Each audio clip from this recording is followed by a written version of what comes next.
ఈ మధ్యకాలంలో ఒక చర్చ నడుస్తుంది గత 2 రోజుల నుంచి, 2-3 రోజుల నుంచి, 2 రోజుల నుంచి కాదు. వైఎస్ జగన్ ప్రధాని మోదీని కలవబోతున్నారు. ఇది రాష్ట్ర రాజకీయాల ముఖ చిత్రంపై చాలా కీలకమైనటువంటి ఒక ఇంపాక్ట్ చూపించబోతోంది అనేది ఒక చర్చ నడుస్తుంది. ఆ మోదీ, అమిత్ షా, మోదీ జగన్ కలయిక ఎలాంటి ప్రభావం చూపించబోతుంది? ఇప్పుడు కూటమి ప్రభుత్వం ఇప్పుడు వచ్చింది. అంతకుముందు మరి వైసీపీనేగా, అప్పుడు కూడా మోడీతో కలవడాలు జరిగినాయిగా. సో అదే మళ్ళీ కంటిన్యూ అవుతుంది.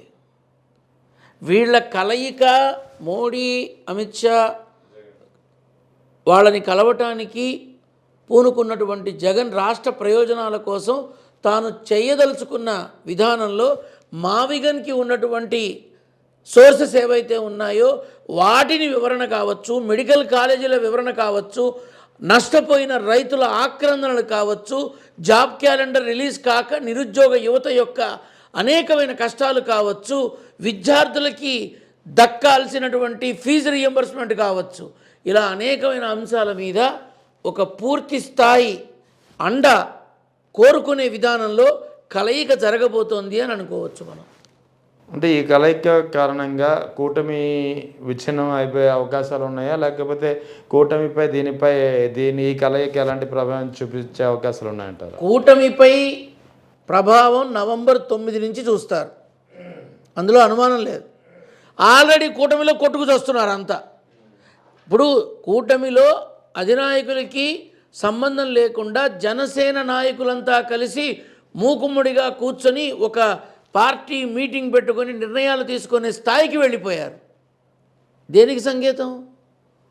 జనసేనలో ఉన్నటువంటి శాసనసభ్యులు కానీ, అమాంబాబుతో ఉన్న ఒకళ్ళిద్దరు మంత్రులు కానీ వీళ్ళకే సరైన గౌరవం దక్కట్లేదని వాపోతున్నారు. సో ఎట్టి పరిస్థితుల్లోనూ కూటమిలో ఉన్నటువంటి లుకలుకలు, అంతర్లీనంగా ఉన్నటువంటి కొన్ని ఇబ్బందులు ఇప్పటికే మాధ్యమాల్లో రీల్స్ రూపంలో చాలామంది మాట్లాడుతున్నారు. చాలామంది జనసేనలో ఉన్నటువంటి నాయకులు ఒక సామాజిక వర్గానికి సంబంధించిన వాళ్ళం కాబట్టి మమ్మల్ని తొక్కుతున్నారు అని వాళ్ళంతట వాళ్ళు మాట్లాడుతున్నారు. దాన్ని ఎవరూ ఖండించట్లా, కూటమి నాయకులు ఎవరూ ఖండించట్లా. కాబట్టి కూటమి అనేది ఒక్క విధానం, దానిలో ఉన్న ఇబ్బందులు ఇవన్నీ త్వరలోనే అందరూ చూస్తారు. ఇప్పుడు లోకల్ బాడీ ఎలక్షన్స్ కానీ, సార్వత్రిక ఎన్నికలు కానీ ఏవైతే జరుగుతున్నాయో అన్ని చోట్ల పోటీ చేయడానికి జనసేన సిద్ధంగా ఉంటే అసలు మీరు పోటీనే చేయొద్దని టీడీపీ వారు అన్నారు. అవును, కేవలం 15% ఇస్తామన్నారు అన్నారు.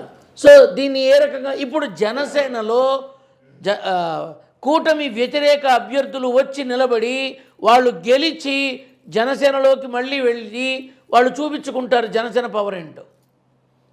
ఇక్కడ గమనించాల్సింది ఏంటంటే, మేమేం చేసినా చెల్లుతుంది అనే విధానంలో ప్రభుత్వం నడుస్తున్నప్పుడు ఖచ్చితంగా వ్యతిరేకత ధోరణి ఏదైతే ఇప్పటిదాకా అమలు చేస్తున్నారో దాన్ని డైరెక్ట్గా లైవ్లో చూపిస్తారు రేపు.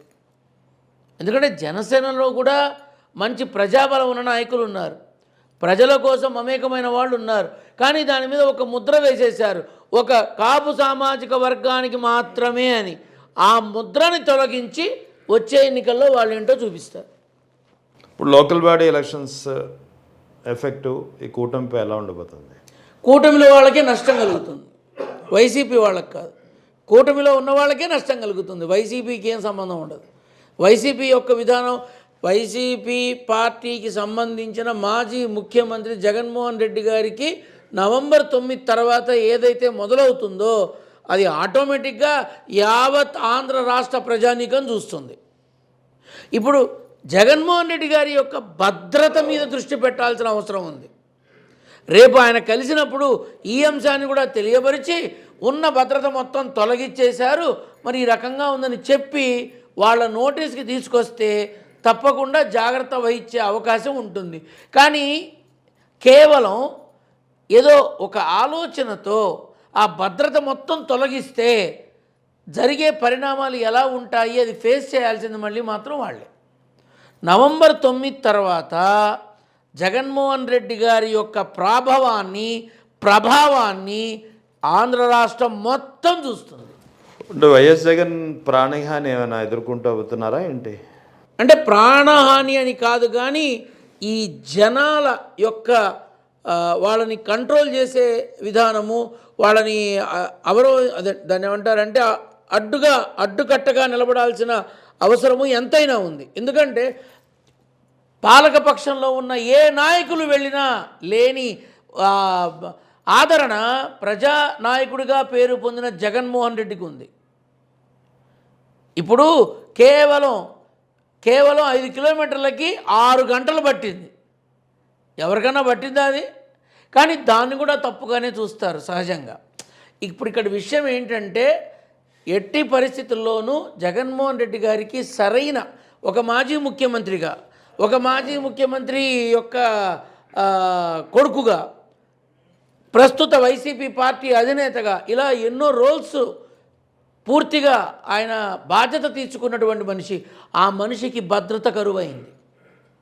కానీ ప్రజలు ఆయన చుట్టూతా ఉన్నారు. కానీ అందులోనూ కూడా కొంతమంది వల్ల ఏదైనా ఇబ్బంది వస్తే ఏమిటి పరిస్థితి? అంటే థ్రెట్ ఉందంటారా లేదంటారా? ఖచ్చితంగా. ఇప్పుడు అంబటి రాంబాబు గారిని ఏం చేశారు? పేర్ని నాన్నగారిని ఏం చేశారు? అంటే ఇప్పుడు నన్ను వైసీపీ పార్టీ అని అనుకుంటారు సహజంగా. చంద్రబాబు నాయుడు గారు ఏం చెప్పారు? ఆంధ్ర రాష్ట్రంలో ఎటువంటి విఘాతాలు, విధ్వంసాలు, కొట్లాటలు, గొడవలు, అమానవీయమైన సంఘటనలు జరగడానికి వీల్లేదు, జరిగితే ఊరుకోను అన్నారు. మరి వారి మనుషులే ప్రతిపక్ష పార్టీ మీద ఇంత దారుణంగా చేస్తున్నప్పుడు మరి వీళ్ళనందరినీ ఎందుకు ఆయన శిక్షించట్లేదు? ఆయన ఆంధ్ర రాష్ట్రానికి ముఖ్యమంత్రి కానీ తెలుగుదేశానికి, జనసేనకి, బీజేపీకి, మిగిలిన ప్రజలకి కాదు కదా. మరి ఆయన ఎందుకు దీని మీద ఒక నిర్ణయం తీసుకోవట్లేదు? అప్పటికి అంబటి రాంబాబు గారు ఆనాడు చెప్పారు, తూకువలో వచ్చింది మాట, అన్యదా భావించకండి అని చెప్పారు.